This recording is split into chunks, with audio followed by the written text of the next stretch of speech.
Galw'r Cynulliad Cenedlaethol. I call the National Assembly to order. Our Clerk and Chief Executive, Claire Clancy, will retire this month, and this is her penultimate plenary. She has served in the office for over 10 years, and this will be number 643 of all the plenary sessions for her. To acknowledge the value of this contribution, and will invite comments from the leaders of the parties. Carwyn Jones. It's to ageing, but one of the pleasures of serving as a founder member of the Assembly is having seen the institution grow and develop over nearly 20 years. And having served for 10 years, Claire has provided leadership for more than half of the National Assembly's existence, but she will leave, of course, a significant imprint behind. The post Claire took up in February 2007 was very directly the product of the 2006 Government of Wales Act. A key element of that Act, of course, was to separate the National Assembly and the Government, the legislature, of course, from the executive. It took us forward. It was an important step, in fact, in our maturity as a democracy.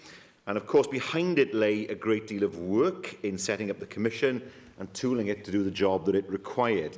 And that will be Claire's lasting legacy to the Assembly. She supervised the transformation of the Assembly from a somewhat ad hoc body into a pillar of Wales's democracy, capable of operating as a professional scrutiny body in both Welsh and English. We know that security, sadly, is an area where we've seen great change during the years of Claire's stewardship. Working with the police and her wider team, she has, of course, helped to respond to the changing security environment while succeeding in retaining the Assembly that is open to the public, literally as well as morally. I know, Claire, that your stewardship in your role is the culmination of a long career of public service in Wales. Before coming here, you were the Chief Executive of Companies House. Before that, of course, a long career in skills and training in Wales at the Manpower Services Commission and elsewhere. And I know that in the 1990s, Claire spent 2 years on St Helena supporting her late husband Mike, who is very well and fondly remembered by his former colleagues in the Welsh Civil Service. We know, as members of this Assembly, that we look to the Commission to give us the support and infrastructure we need to do the jobs that our voters sent us here to do. So could I thank Claire for all that she has done and, of course, wish her every success and happiness in the future. Leanne Wood. Diolch, Llywydd, and on behalf of Plaid Cymru, I'd like to place on record our gratitude to Claire Clancy for having served the National Assembly for 10 years. She's been a constant source of support and guidance for all members across the chamber, and alongside the current and previous presiding officers, she's developed and improved the Assembly since 2007, a period of significant change in how laws are made in Wales. We've seen a growth in responsibilities of this Assembly. There's also been a growth in voter turnout, public engagement and public support, and Claire Clancy has played a leading role in all of those developments.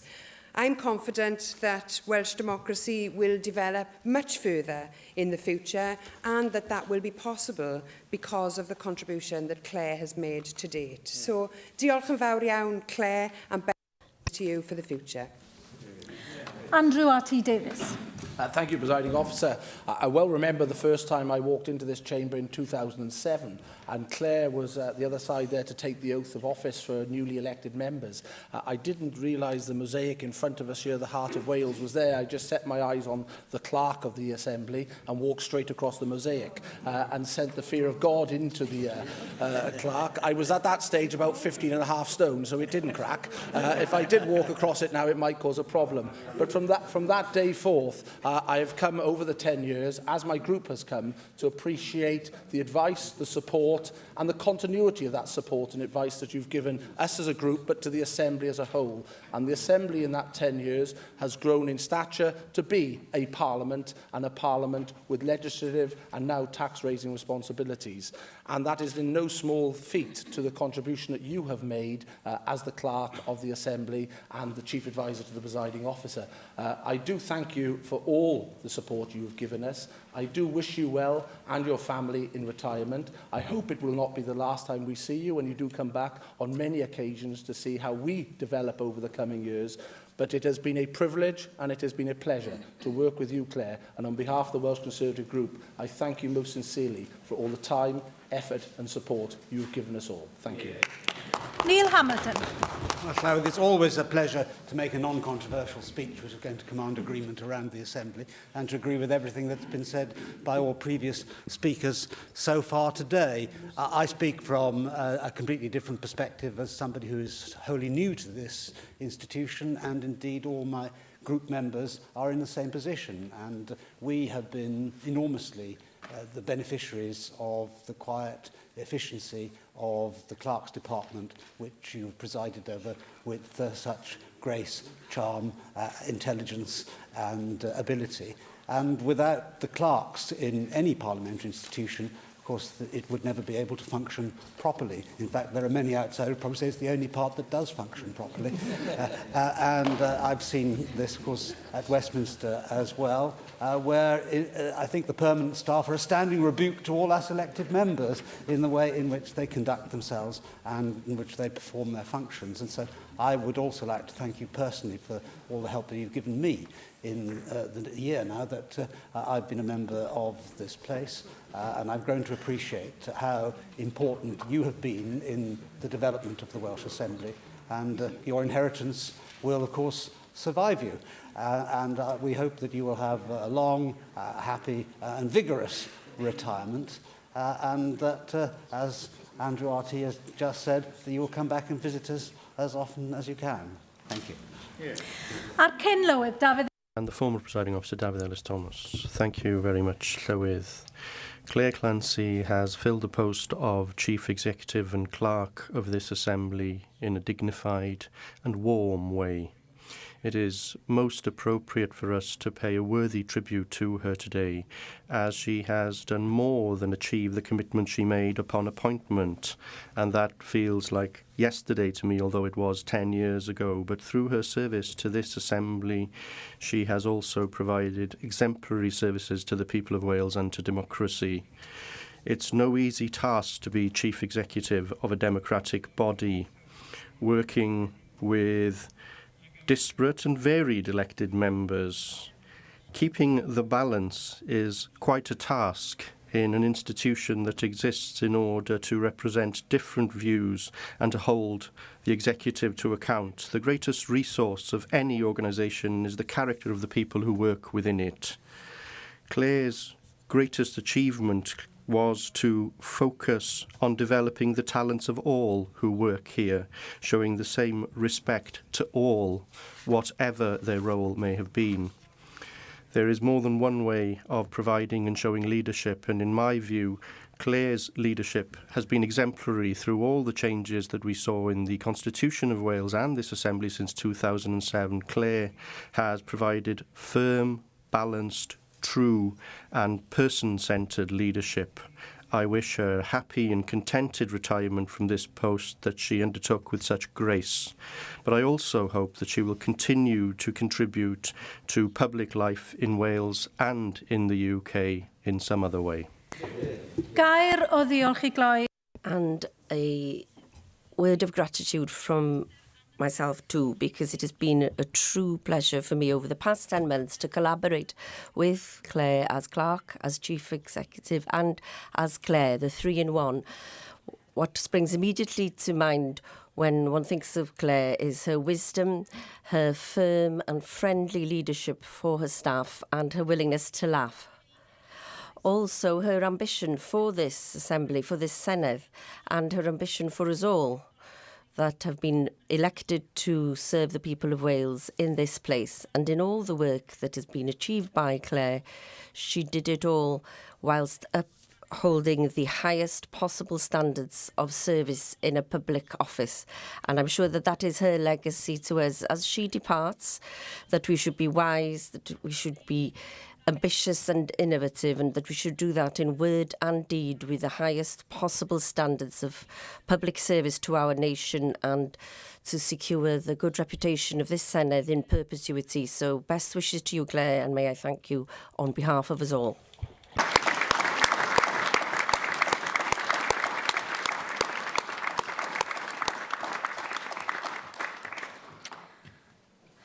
A dyma ni felly. And that brings us to the first item on our agenda, namely questions to the First Minister. And the first question is from Lynn Neagle. Will the First Minister outline what steps the Welsh Government is taking to improve child health in Wales? Yes, we're committed to continuing to improve child health in Wales. Taking Wales forward included a commitment to implement our Healthy Child Wales programme, which was launched last October, and that programme includes a range of preventative and early intervention measures to help parents and children make healthy lifestyle choices. Thank you, First Minister. Recent reports by the Chief Medical Officer for Wales and the Royal College of Paediatrics and Child Health had very hard-hitting messages about the impact of poverty and inequality on child health. Will the First Minister outline what steps the Welsh Government is taking to improve outcomes for children from poorer backgrounds in Wales? And what assurances can you give that tackling the impact of poverty on child health will be a top priority for this government? Absolutely, it's a priority for us. In terms of closing the attainment gap, we've seen that gap has been closing. We've seen, of course, the pupil deprivation grant and the way that has worked for the benefit of so many young people. We see the foundation phase and the benefits that gives to children in terms of developing skills early that will stand them in good stead for the future. Of course, we always look to see how we can improve outcomes for children in the future, and that is being considered across government at the moment as part of our commitment to prosperity for all. Llyr Griffin. Diolch Llywydd. Wel, gai ne- Thank you, Llywydd. Well, may I also refer to the Royal College of Paediatrics and Child Health in Wales. There are 39 recommendations contained here, and the First Minister would be well served by considering the report and to consider the recommendations as an agenda to tackle the issue of child and adolescent health in Wales. And among the recommendations, and one key area in this context, of course, is the additional risk to a child's health when someone smokes during pregnancy, and we know of the impact that that has in a number of ways on the development of and growth of a child, the risk of stillbirth and the risk of being premature and so on. So there is data on the numbers that smoke during pregnancy in England and Scotland. But for Wales, that data isn't perhaps as robust as it should be, because we rely on self-reporting from pregnant mothers to gather that data. Can I ask you, therefore, what intention the government has to look at the need to gather more robust data in that area? Because how can we know what needs to be done unless we can be sure of the scale of the problem? Well, we are developing a new child health plan at the moment, and that will look at the priorities that we should pursue and those that the health service should also follow.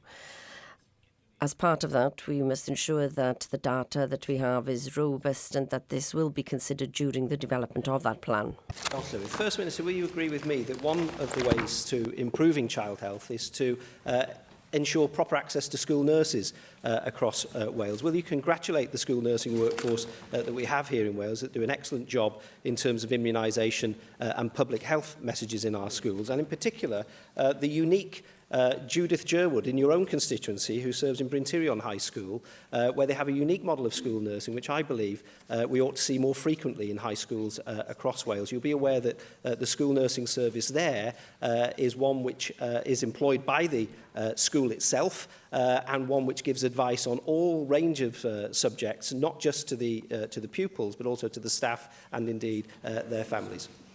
It's a very good example of good practice. I can almost see the school from where I live, very, very close to me. And we know that the school nurses do an excellent job. We know, for example, the member mentions immunisation, that our childhood immunisation rates remain at the top of international benchmarks. We know that in 2016 to 17, the childhood flu immunisation programme was extended as well to include all children aged 2 to 7 years of age. It's an excellent model that's in place in Bryn Tirion, and one which I'd encourage other schools to look at. Caroline Jones. Diolch, Llywydd. First Minister, the Royal College of Paediatrics and Child Health 2017 State of Child Health highlighted the need for safe places for children to play in order to tackle the quarter of child population in Wales who start primary school obese. What is your government doing to ensure that young people have access to open spaces and play areas, and what actions are you taking to ensure that every new development provides safe areas for children to play? In new housing developments, we would expect local authorities to provide those open areas, and I've seen them, not just in my own part of the world, but across Wales, that where new houses are built, there is space for children to play. There are often facilities for children to play on as well, and cycle paths, which are increasingly included as part of developments, as they should be. And the Active Travel Act is part of the process of ensuring that cycling is seen as something completely normal in terms of provision of cycling facilities in new developments in the future. That is certainly much in advance of the situation that previously existed, where housing developments were built and no provision was made at all for either open spaces or indeed for facilities for children to play. Cwestiwn 2. Question 2, Russell George. Diolch, Presiding Officer. Will the First Minister make a statement on cross-border health arrangements between England and Wales? Well, a cross-border protocol is in place to ensure relevant patients have access to appropriate services, and all associated matters are handled in an agreed and consistent manner. First Minister, you will be aware of the ongoing Future Fit process on the future of emergency healthcare services for patients in Shropshire and Mid Wales. Now, it's important for my constituents that emergency services are based in Shrewsbury. Now, to date, the Welsh Government hasn't taken a public position in this regard. Can I ask what prevents you from taking a view on this matter and making strong representations to the NHS Future Programme Board on behalf of Mid Wales residents? Will you take a position? Geographically, Shrewsbury is closer, and so we would prefer services to be based in Shrewsbury. But it's important to ensure that services are safe and sustainable. It's something, of course, that we've had to deal with ourselves. I know that, for example, with ophthalmology and neurology, the Health Board, Powys that is, has secured alternative provision for ophthalmology services through an organisation called The Practice, which does include community outreach clinics within Powys. But clearly, from our perspective, we would wish to see services that are accessed by Welsh people in England to be as close to those Welsh patients as possible. Rhiannon Passmore. Diolch, Llywyd. First Minister, today we learned that there has been a 16% increase in the number of junior doctors choosing to come to or stay in Wales to train to become GPs. Across the Welsh NHS, waiting times are going down. Average response times to emergency calls are now less than 5 minutes. The British Heart Foundation described Wales as a world leader in cardiac rehabilitation. Improvement in cancer performance with number of patients treated is now 40% higher than 5 years ago. And for the 4th successive month, we are getting people home from hospital faster. First Minister, in England, the proportion of patients being treated or discharged in time fell below 78%, with nearly half of hospitals declaring major alerts because of shortage of beds. What message do you have for the men and women who work in the National Health Service who have had to endure the Tories' attempts to denigrate the Welsh NHS over the last few years? Well, we all saw what the Tories did in 2015, but the member makes a robust and comprehensive case that shows the progress the Welsh NHS has made. Only today, we see that more GP training places are being filled, and it shows that the Welsh NHS is seen as a good place to work, and that good progress will continue in the future. Michelle Brown. Thank you, Presiding Officer. At the same time as fulfilling a genuine need, cross-border healthcare cooperation can also serve to mask the shortage of specialist clinical staff in Wales, which has been caused by the failure of government to train sufficient clinicians. When are you going to review the number of self-standing organisations within the Welsh NHS, which receive tens of millions a year, with a view to reducing them so that you can spend more on specialist clinicians for Wales itself? Well, if we look at a rural authority like Powys, it's inevitable that an authority like Powys will access specialist services from England. Geographically, it makes sense for people who live in large areas of Powys. In fact, there are specialist services in England that rely on Powys patients in order to be sustainable. A&E in Hereford is an example of that. Without patients coming from Eastern Breconshire particularly, the numbers going through Hereford's A&E would cause questions to be asked about the sustainability of the service in Hereford. So no, from my perspective, the last thing I want to see is any kind of wall come down between Wales and England in terms of healthcare. We know as well that 25,000 people cross the border the other way to get A&E services in Wales. That's why, of course, we have a robust protocol in place to ensure that services are available to people both sides of the border. I now call questions from the party leaders. Leader of the Welsh Conservatives, Andrew Davies. Presiding Officer, First Minister, why did the Welsh Government decide last week to sack the chair of Sports Wales, given upon his appointment, the then incoming chairman was told by the Welsh Government representative that he was entering a toxic environment, that he was tasked with tackling a dysfunctional and insular organisation? And does all your government agree that sacking this chairman was the right approach? Well, first of all, can I say that Sport Wales was facing great difficulties. That much is true. There is an independent review of Sport Wales, which is continuing at this moment in time. But it was quite clear that the relationship between the chair and the board and the vice chair had broken down, and therefore action had to be taken in order that the organisation could be rebuilt. I am told that the review has been concluded, First Minister, and on February the 13th, the Welsh Government's Deputy Permanent Secretary, James Price, dismissed all the allegations made against the then chair and offered him 3 options to move the situation forward, all of which saw him continuing his involvement in some shape or form within Sports Wales. What happened in the very short intervening period which altered this situation and resulted in the sacking of Paul Thomas? Well, as is known, on the 14th of February, the Minister made a statement to Assembly members on the headline findings of the review. One of those findings was that a clash of cultures had developed between the chair and other board members. It was clear that action needed to be taken in order for the board to become fully functional in the future. I have the letter here that is in the public domain, so you can comment on it, that was sent to James Price at the beginning of March, that clearly itemises the allegations that were made against the chair and how those allegations were rebuked.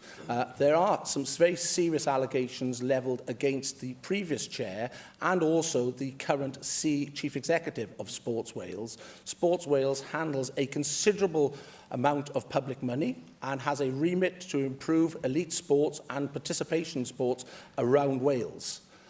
I would be interested to hear how the Welsh Government will take forward the allegations and investigate the allegations against the previous chair and also the current Chief Executive, as the allegations warrant answers and, above all, to make sure that Sports Wales is able to get on with its day-to-day function. But I do reiterate, the Welsh Government told the new chair, Paul Thomas, on taking up office, that he was entering a toxic environment and that he was tasked with tackling a dysfunctional and insular organisation. And I do ask once again, does the entire government agree with the dismissal of Paul Thomas? Well, the answer to the question is yes. The government has taken a view on this. It is quite clear that the organisation remained dysfunctional and that the relationship was completely broken down between the chair and also with the board. In those circumstances, no organisation could possibly be expected to deliver what it should do in the future. We know that all organisations need to adapt to changing circumstances, and the independent review of Sport Wales operations is continuing. But it was quite clear that Sport Wales could not continue with the dysfunction that still remained in the organisation, and the Minister took the decision that the best way forward was to take the action that was taken in order to make sure that Sport Wales is effective in the future. Arweinydd Plaid Cymru, Cymru Leader Leanne Wood. First Minister, the proposed job cuts at the University of South Wales are of great concern, and I'm sure you share that concern. The plan is to cut 139 jobs to deal with rising costs and various other challenges. The University of Wales Trinity St David is also looking to downsize its workforce, and I'd like to place on record mine and Plaid Cymru's support for the roles both of those institutions play in our society. But I am concerned about the situation that those institutions are facing and about the prospect of losing what are well-paid jobs. What discussions has your government held since the 2 sets of redundancies were proposed? Were the university's strategies shared with you, and are you satisfied with the explanations they've given for these changes? I've not seen any explanations for these changes at this moment in time. I am aware of the situation, however, at those institutions. We expect it to be a period of consultation, and that staff and unions are kept informed at all stages in the process. One of the issues that concerns me is that we are seeing a drop in applications, particularly from students from abroad. We know that applications through UCAS to Welsh universities from EU countries, for example, decreased by 8% between 2016 and 2017.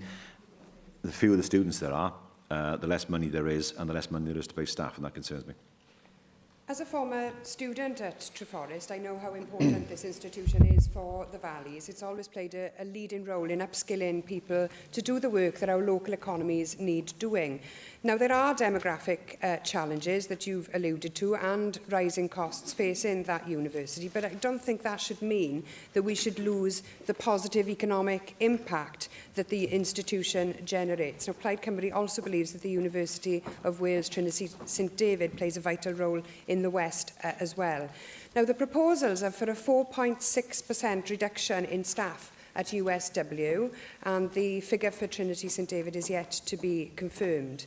I've had contradictory information on these job losses. On the one hand, we were told that many of the roles at risk will be managers, but from the trade union, I've been told that the roles to be cut could include jobs in IT, library staff and student services as well. Do you think, First Minister, that these job losses are normal housekeeping, or are they a sign that these two universities are facing a difficult future? I've not seen anything on this scale since I was in university myself in the 80s, and that is concerning. It's also correct to say that it's not quite clear what sort of jobs would be lost. That's why, of course, we expect there to be that period of consultation so that there is greater clarity from both institutions about what they are proposing. But I am concerned, I don't know whether this is correct or not, but I have the figures in front of me, as to whether the drop-off of applications from, not just from the EU countries, but other countries as well, is having an effect on those universities' income, which would be, from our perspective, as a country that welcomes students, something that to greatly regret.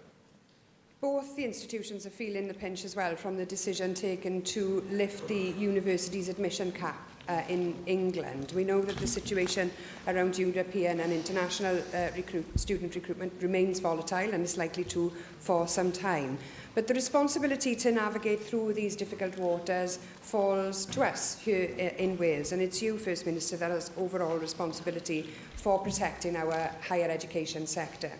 So what will the Welsh Government do to support our universities? How will you help to protect these jobs and ensure that there's no impact in the longer term upon courses?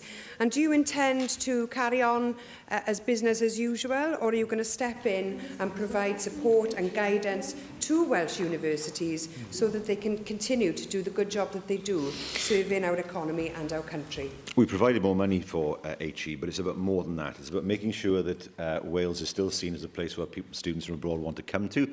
That is something that I've been, a point I've been making very strongly whenever I've gone abroad, and indeed when ambassadors have come to visit us here in Wales. That is hugely important. We've also financed schemes, for example, like Sair Cymru. Sair Cymru is a way of bringing in the top academics into Wales, attracting then the best students as well. That helps with the sustainability of universities. And some universities themselves have invested heavily in capital programmes to improve or indeed build new campuses, which again are hugely important in terms of attracting in students. But what we don't know at this moment in time is what effect Brexit will have on, we see some figures already on EU students applying to our universities, and of course students from other countries such as India, where there's been a significant drop-off of numbers over the next few years, and what effect that will have on the sustainability of our universities. That is something that is yet to be fully seen in terms of the impact. Arweinydd Grŵp UKIP. Leader of the UKIP group, Neil Hamilton. It's inevitable, I suppose. A certain amount of posturing takes place at the beginning of any negotiation, and the current Brexit negotiations with the EU is no exception to that. The First Minister wants to play a direct role in these negotiations, and there is, in fact, a useful role that he can play. He could write to Chancellor Merkel, for example, to say it's a mistake on their part to disconnect the trade talks from the other issues that have to be decided, such as EU citizens' rights in this country and vice versa, and also the question of the dowry that the EU apparently wants the British taxpayer to stump up, which may be as much as £60 billion, which is a bit rich considering we've paid them $500 billion in the last 40 years. And secondly, there is the other development in relation to Spain and Gibraltar, where it seems that the EU is trying to use Gibraltar as a bargaining chip to try to get a better deal from us. Given that the question of sovereignty in Gibraltar has been decisively settled by referendum, where nearly every single resident of Gibraltar voted to retain its links with Britain, will he write to the Prime Minister of Spain and also to the Chief Minister of Gibraltar supporting the Gibraltarians' right to self-determination, which is guaranteed by Article 1 of the UN Charter? Well, firstly, it's right to say that there's a lot of posturing. That much is true. And there are issues that still need to be worked through. But the important thing is to discuss the start as soon as possible, and that the future of EU citizens all around in the UK and UK citizens in the EU is resolved as quickly as possible. I do think there's been a significant amount of hysterical reporting on some of these issues. It was said that the UK was using defence and security as a bargaining chip. That's not the way I read the Prime Minister's comments last week, in fairness.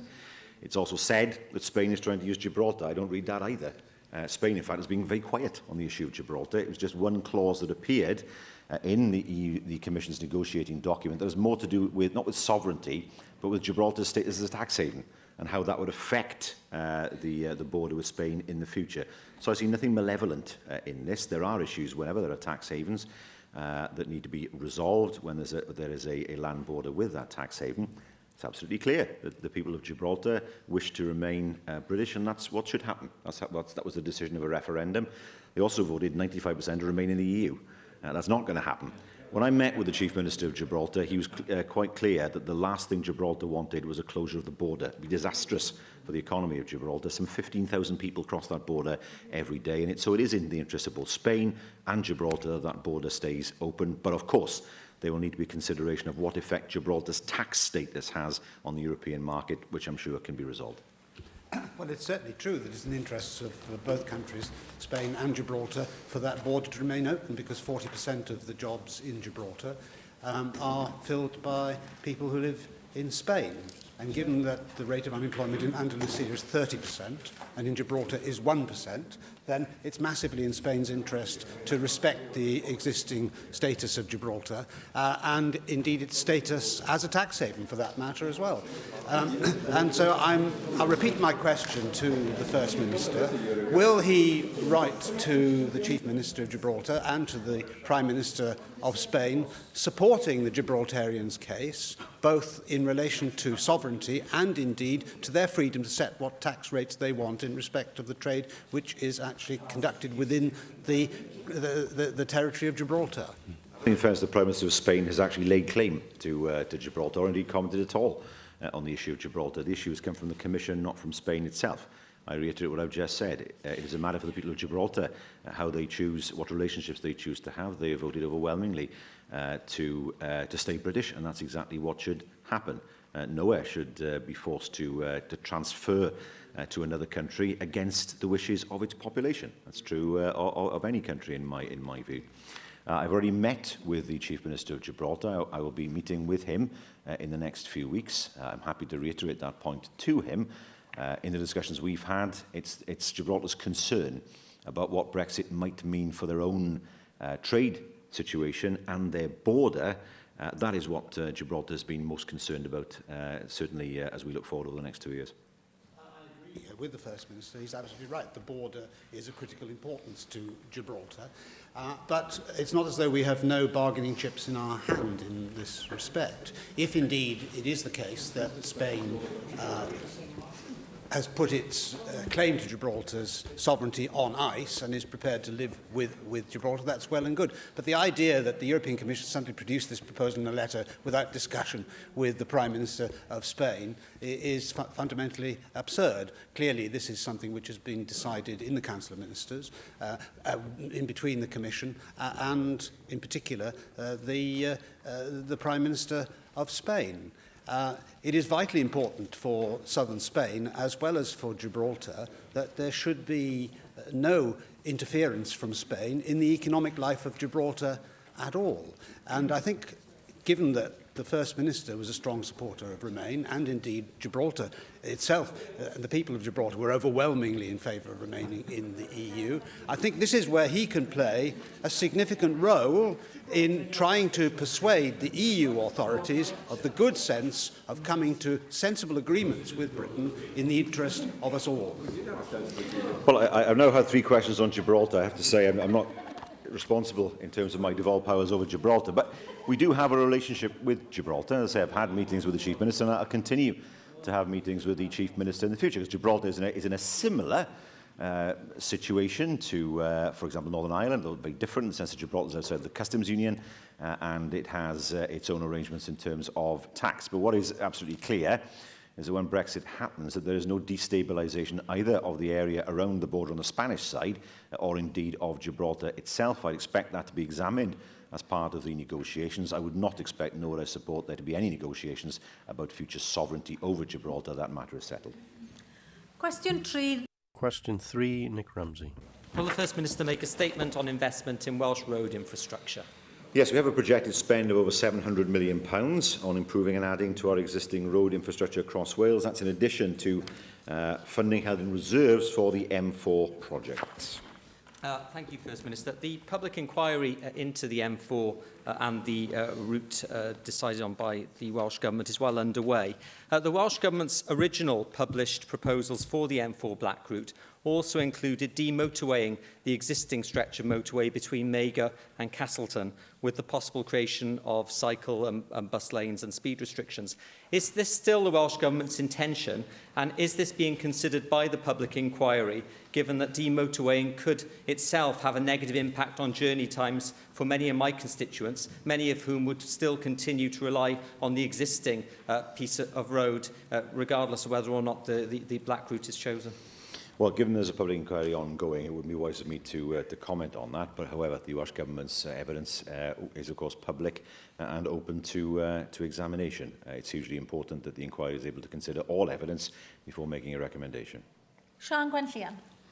Mae unrhyw un sydd yn Anyone who regularly travels between north and south knows that it's not a pleasant experience, to say the least. Unfortunately, the most practical way of travelling across Wales for very many people is by car, and there have been no significant improvements to the main road linking the north and south of our country since the days of Ieuan Wyn as Deputy First Minister. So what work has been done by your government to analyse which improvements are needed to the A470 in order to improve this key transport route which links our nation?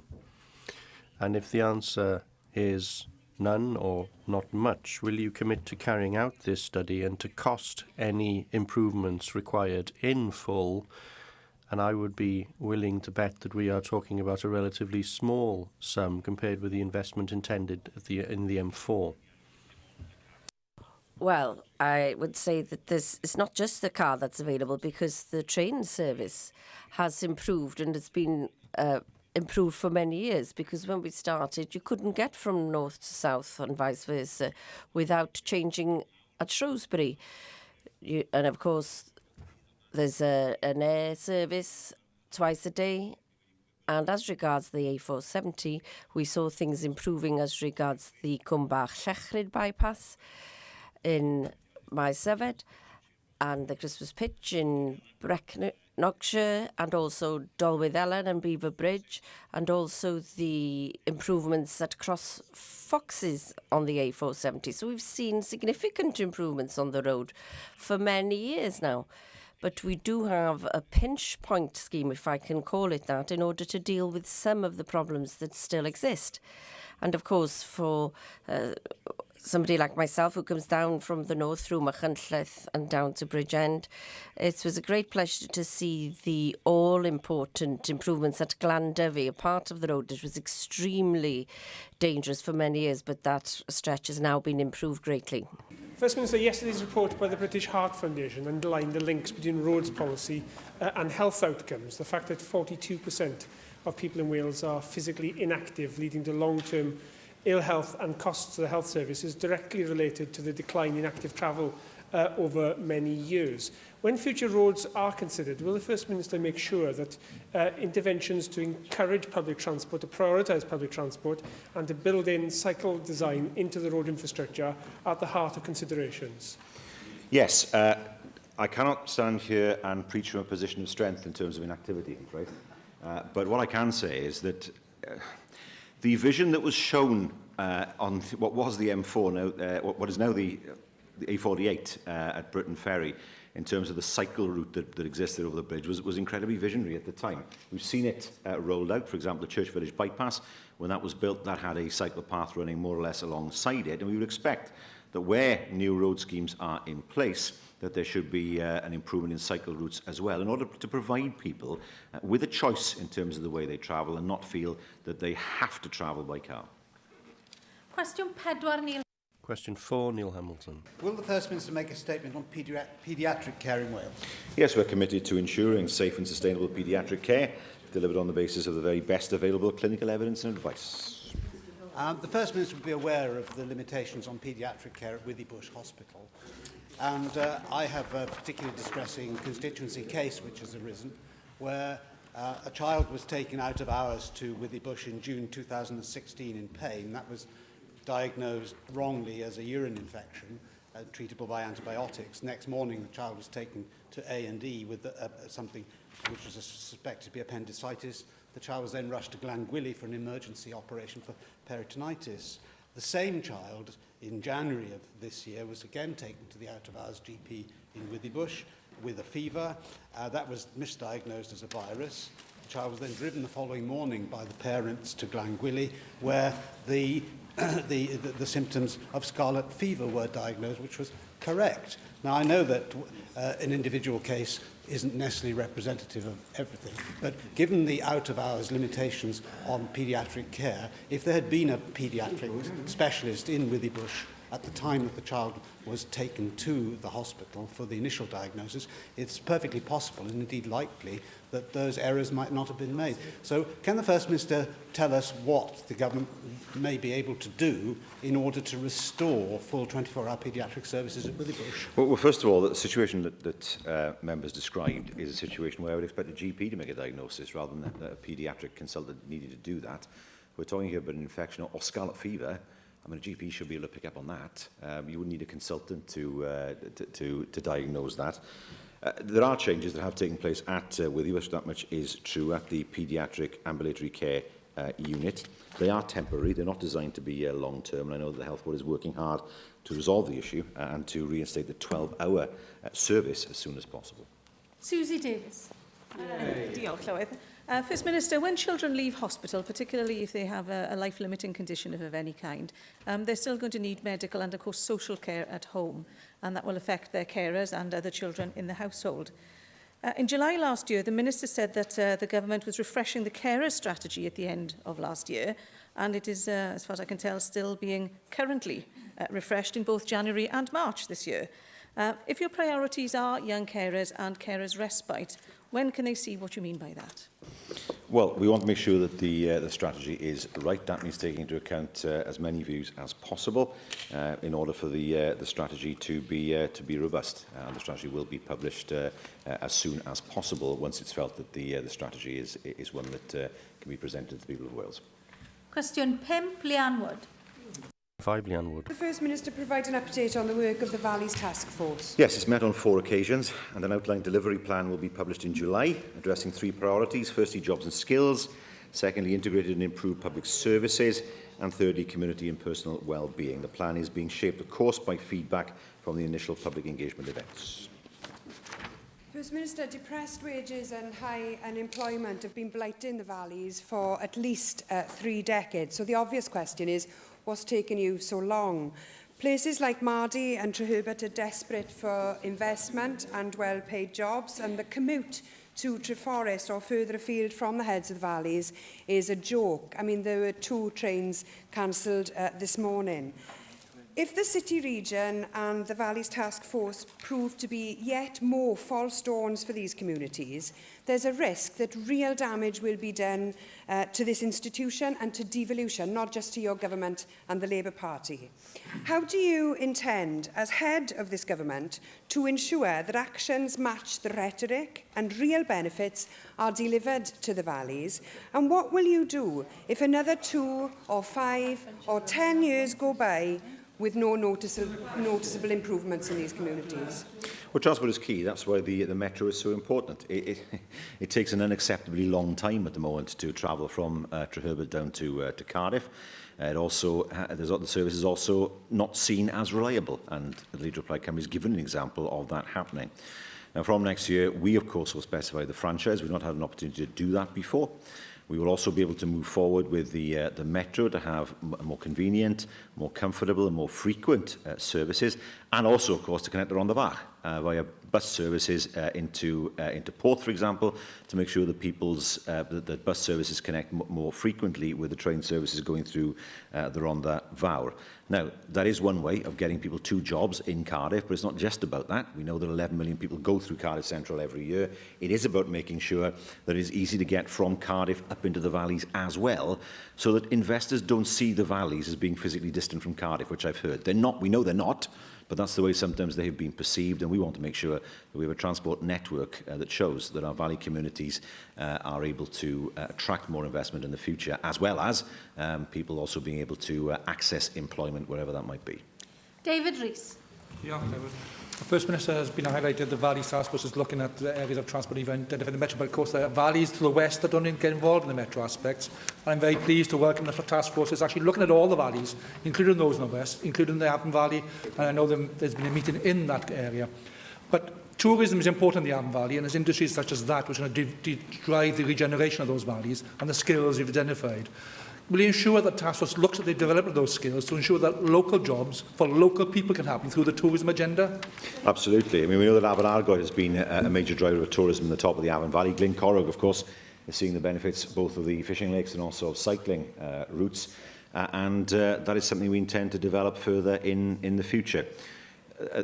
It's hugely important as well that we don't forget that transport links are important wherever the particular valley might be, and that means that when we get control of the buses next year, we'll be able to look at how we can improve services in the Avon Valley on the buses as well. We know that trains went in 1970, but certainly it is an opportunity for us now to create an integrated transport system across Wales, not just in some parts of Wales, to benefit people who live in the valleys. David Melding. First Minister, I am told that to date there have been 9 engagement events, 5 targeted events and 4 further formal engagement events are planned, and a Cabinet Secretary has attended or plans to attend each and every one of these engagement events. Can you confirm that is the case? And I would ask how these views are being fed back in, and possibly whether you could report back some of that feedback to the Welsh Assembly, and if indeed Cabinet Secretaries are attending these events so regularly. I do commend that as very good practice. Yes, that is the plan. It's hugely important that people see these events as worth coming to. And if they have government ministers at those events, I trust they will feel that that is the case. I think it's right to say that in the initial events there was a great deal of frustration that people wanted to get off their chests, and that is inevitable. And then now what we're finding is that people want to move on and see what can be done to improve their quality of life, whether it's transport, whether it's skills. We know skills are hugely important across Wales. Skills are the key to raising GDP. And we know that unemployment is, on paper, less of an issue than it was, but GDP per head is still an issue. And that is something that we will focus on very sharply over the next 5 to 10 years and beyond. Question 6, Vicky. Question 6, Vicky Howell. What are the Welsh Government's priorities for improving public transport in the Northern Valleys? Well, the National Transport Finance Plan, published in July of 2015, sets out investment for transport and infrastructure and services for 2015 to 20 across all parts of Wales. The South Wales Metro gives us the opportunity to deliver real improvements in public transport services in the valleys, and I welcome the First Minister's answer last week about the importance of inter-valley transport links. At the moment, a return bus journey between Aberdeen and Merthyr is £7. A train journey between Aberdeen and Cardiff is £8, more than the hourly national living wage. How will the Welsh Government make sure that fares for the Metro are set at an affordable level? Well, I can assure the member that affordable fares are being considered as part of the procurement of the next rail services that we have, and also the Metro contract. We want to make sure that we see increased patronage, particularly off-peak times and services where patronage is currently low. We want to see discounts to the cost of travel for people working irregular work patterns or part-time hours. And importantly, it's hugely important that the system is integrated and has a ticketing system that is has electronic ticketing and smart ticketing. And that is something that is absolutely crucial to the development of the Metro. Mohammed Ashkar. Presiding Officer, First Minister, in an announcement that they claim is, the quote, one of the most significant improvements to Valley commuter in a decade since the opening of Abervale line, quote close. River Trains Wales revealed they are to double the capacity of commuter trains in and out of Cardiff to deal with overcrowding. However, Riva contracts mean it is trying to deal with rising passenger numbers with the same number of trains as they held in 2003. What discussion has the Welsh Government had with River Trains to find ways of increasing the number of trains to provide services between Cardiff and in the valleys? Well, this is part of the franchise discussions that will take place next year. We want to make sure there are more trains and more comfortable trains on the network. For the first time, the Welsh Government will have control over these issues, and we intend to make sure that the network is improved and developed for the future. Hugh Rankin-Davies. Diolch, Llywydd. And I just want to speak up for the northern valleys of the Ogmore constituency. We have 4 valleys, many of which will benefit from better public transport in terms of faster buses, cheaper ticketing, joined-up ticketing. But particularly the Llynfi Valley. I wonder, what is the view of the First Minister on the importance of the Maesteg to Cheltenham, as it now is, main line, or community line as it is in the Llynfi Valley, in terms of the South Wales Metro? Because for many people in that valley and adjoining valleys, that is as integral to the Cardiff travel to work area as is Ebervale or Merthyr or anywhere else. They believe they are part and parcel of the South Wales travel area. So what role do they play within the South Wales Metro? Hugely important. It was a great act of foresight by Mick Glamorgan, actually in '88, to open up that line to passenger traffic. At the moment, of course, it's an hourly service with no Sunday service. Well, that's not something that in the long term we should be satisfied with. It's important that we look to increase services on the line and look to see how that can be done, and of course to see what can be done to run a Sunday service, although it's important that we understand what the patronage would be of that Sunday service. But you know, I know full well that those trains are very, very well used. They now run later in the evening than they used to. Which is one thing. I don't spend my entire time looking at rail timetables, may I add, even though I may give that impression at times. But I do know that the service is hugely important to the people of the Llynfi Valley, and we will look to enhance that service in the future. Question 7, Question 7, Hefin David. Action is the Welsh Government taking to support access to high street banking services in town centres? Well, decisions on the location of branches are matters for the banks, but we recognise the negative impact closures can have on communities. Whilst this is non-devolved, of course, but we have welcomed the announcement that post offices will be able to provide services to fill some of the gaps left by bank branch closures. If that's done properly, it may well enhance the service to bank users rather than reduce the service. NatWest has announced a closure across South Wales. We've heard closures in the constituencies of Alun Davies, Llyn-Neagle, Vicky Howells, and in my constituency, where Ystrad Mynach branches close in. That comes on top of Barclays closing in Nelson. And NatWest did it without any consultation at all, and as far as I'm aware, and I condemn that, and I think that there should have been far better consultation than there was. I'm concerned about the impact on elderly and vulnerable people, people who don't have access to internet banking, and also the message this shows to high streets where there are banks closing, branches closing, and we are trying to regenerate the Northern Valleys and build our town centres, and the banks are doing the opposite. And I think it's absolutely the wrong thing to do. You mentioned the post office. To what extent can we, as you as a Welsh Government and we as Assembly members, ensure that people like the post office ensure that those services are properly available? Well, I've seen branch closures in my own constituency as well over the years. I know that in even branches in Bridgend Town itself, the patronage has dropped quite considerably because the reasons for people going to the bank are few in number now compared to years ago. Now, internet banking services are not of themselves a solution. As the member rightly points out, there are people who either can't or don't feel comfortable in using electronic services, and provision must be made for them.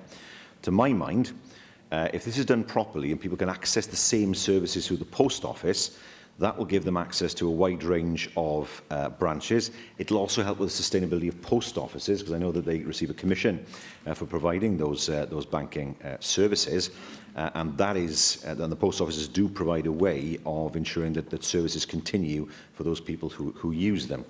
I have been told by banks that there will be more closures at some point in the future, nothing specific, but it's just the trend that they have seen thus far. HSBC were the last to resist that trend. They kept their branches open longer than most in some parts of Wales, but it's absolutely crucial that services are not lost to people and that they are provided by the alternative means of the post office. Rhina Piorwolf. Diolch. Thank you. Statement by Lloyds Bank this week that they intend to shrink the number of bank branches is concerning in a number of ways, particularly in terms of job cuts that is bound to lead to, and the erosion in the face-to-face counter service available. But we could also take a positive view of the announcement partially, because what we seem to be seeing is the bank adapting in response to changes in customer habits rather than taking the steps that has appeared far too easy for them in the past to close branches. Does the First Minister agree with me that we should urge the banks to adapt rather than close? And that's best for our high streets in Wales, and that we should seek to use all legislative and regulatory tools possible in order to urge them to do that?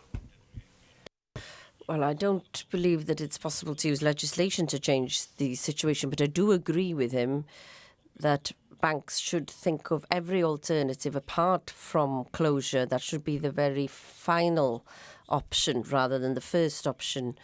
And of course, if it's not possible to lose the high street service, then it's crucial that the banks deal with the post office so the services can continue in the post office. But we wouldn't wish to see the closure of branches as a priority for the banks. Thank you, Presiding Officer. First Minister, the NatWest Bank in the last 12 days has also announced the closure of the Welshpool and Machynlleth branch in my constituencies, two very major towns, of course, there as well. And as Heaven David has alluded to, they've done so without any public consultation whatsoever. Now, a public meeting was held last night in Welshpool in this regard, and the post office, as you have mentioned, was also discussed as a potential.